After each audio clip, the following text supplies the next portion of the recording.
18 जनवरी 2023 को जब मेरे ऊपर ये आरोप लगा तो पहली बार जब मेरा मीडिया से सामना हुआ, बात करने का मौका मिला, तो मैंने यही कहा कि ये झूठ है। और साथ ही साथ मैंने एक बात और कही थी कि अगर ये आरोप मेरे ऊपर साबित हो जाएगा तो मैं स्वतः फांसी पर लटक जाऊंगा। और तब से लेकर के आज तक मैं अपनी बात पर कायम हूं। मुझे अपने ऊपर भरोसा था। मैं दूसरे को नहीं जानता, लेकिन कम से कम अपने आप को जानता हूं। मुझे भरोसा था और न्यायपालिका पर विश्वास था। आज वो मेरा भरोसा जो था वो कायम रहा। दूध का दूध सबके सामने, सच सामने आ गया। षड्यंत्र था, उजागर हुआ। वो सारी शक्तियां बेनकाब हो गईं और एक बार फिर मैं आज गर्व के साथ हनुमानगढ़ी गया, अयोध्या के साधु संतों का दर्शन किया और नंदिनी माता पर मैं इस समय खड़ा हूं। और न्यायपालिका ने जो किया वो अच्छा किया। जो मिला 2 साल से ज़्यादा की लड़ाई आपने लड़ी, कहीं ना कहीं उस कानून का दुरुपयोग करके परेशान भी करने की बात आपने कही। क्या लगता है कि इस कानून का दुरुपयोग और कितने लोगों के साथ? देखिए, जो गया उसके लिए कोई पछतावा नहीं है और जो मिला वो कम नहीं है। मैं पहले भी अपनी बात पर कायम था, आज भी अपनी बात पर कायम हूं। देश के अंदर 3 कानून इस समय, एक दलित उत्पीड़न जो कि दलितों के संरक्षण के लिए बनाया गया था, कमजोर वर्ग के संरक्षण के लिए बनाया गया था। दहेज उत्पीड़न जो महिलाओं के संरक्षण के लिए बनाया गया था। और यौन उत्पीड़न, किसी बच्चे के साथ, किसी महिला के साथ जबरदस्ती होती है, अत्याचार होता है, तो उनके संरक्षण के लिए कानून बनाया गया था।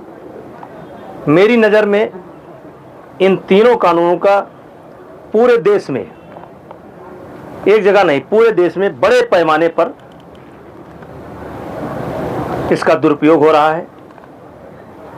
इस कारण से नौजवान आत्महत्या कर रहे हैं, अधिकारी आत्महत्या कर रहे हैं, साधु संत आत्महत्या कर रहे हैं, अपमानित जीवन जी रहे हैं। मेरी ये मांग कभी नहीं है या न कभी होगी कि इस कानून को समाप्त किया जाए, क्योंकि ये कानून कमज़ोर लोगों के संरक्षण के लिए बनाए गए हैं। ये कानून रहना चाहिए, लेकिन इसका दुरुपयोग कैसे रोका जाए, इस बात पर विचार करने का समय आ गया है। क्योंकि इसके कारण समाज में बहुत भय व्याप्त है। लोग आत्महत्या कर रहे हैं, लोग जेल जा रहे हैं। चलिए, मुझको तो न्याय मिल गया, लेकिन ऐसे लड़के जो आज इस दुनिया को छोड़कर चले गए या दुनिया को छोड़कर चले जाते हैं, तो कब तक ऐसा चलता रहेगा?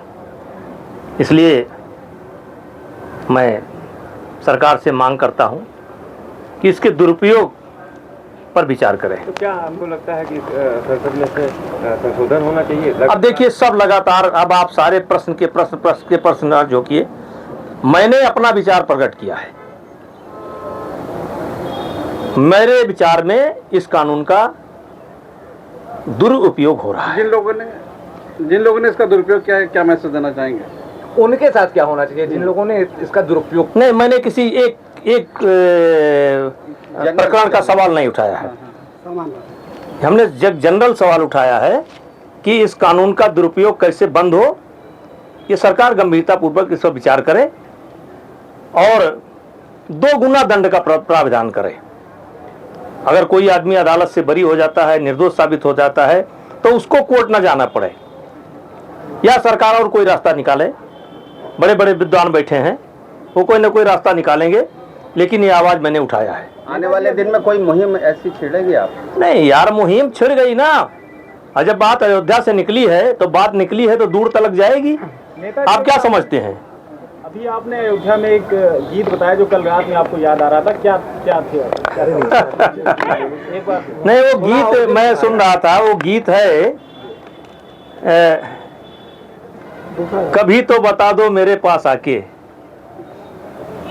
मिला है तुम्हें क्या मुझको सता के, खता क्या थी कि तुम खफा हो गई।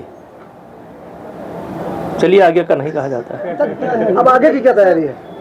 आगे कोई तैयारी नहीं है। क्या इस पूरे लंबे सफर में कांग्रेस के लोग भी आपकी राजनीतिक छवि खराब करने में लगे थे। कांग्रेस के लोग आपकी राजनीतिक छवि खराब करने में उनको नुकसान भी हुआ। किस तरह का संदेश देंगे इसके बाद? देखिए, कांग्रेस इसमें मुख्य किरदार की भूमिका में थी और उसमें सबसे बड़ी किरदार की भूमिका में थी हुड्डा फैमिली। वही प्रियंका जी को गुमराह किए। आम आदमी पार्टी भी खटिया चारपाई बहुत सप्लाई करती थी तो उनका भी सत्यानाश हो गया।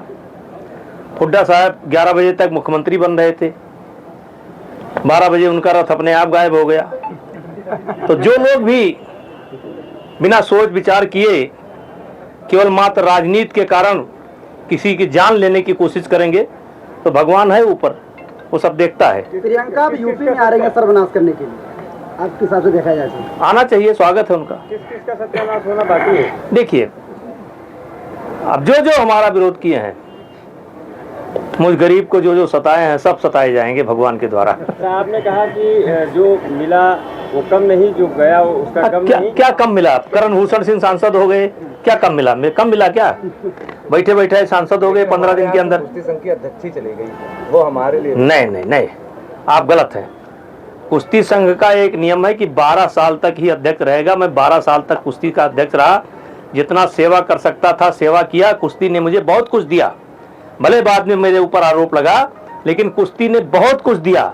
आज कुश्ती के कारण मैं देश में पहचाना जाता हूँ। और जो संजय सिंह हैं वो 40 साल से मेरे संबंध है, छोटे भाई की तरह है। उत्तर प्रदेश के रहने वाले हैं। कुश्ती का अध्यक्ष पद तब माना जाता कि मेरे पास नहीं है, जिन लोगों ने षड्यंत्र किया था उस षड्यंत्र में अगर वो सफल हो जाते तब माना जाता। आज कुश्ती का अध्यक्ष पद अपने ही पास है। नेताजी भाजपा जिलाध्यक्ष पर भी उनका नहीं, उसके बारे में नहीं। मामला भी चल रहा है आपका पहलवानों का, उसको लेकर हाई कोर्ट में भी मामला चल रहा है। इसको लेकर क्या पैरवी करेंगे आगे आप? मेरा कोई मामला नहीं चल रहा, परेशान मत होइए, परेशान मत होइए।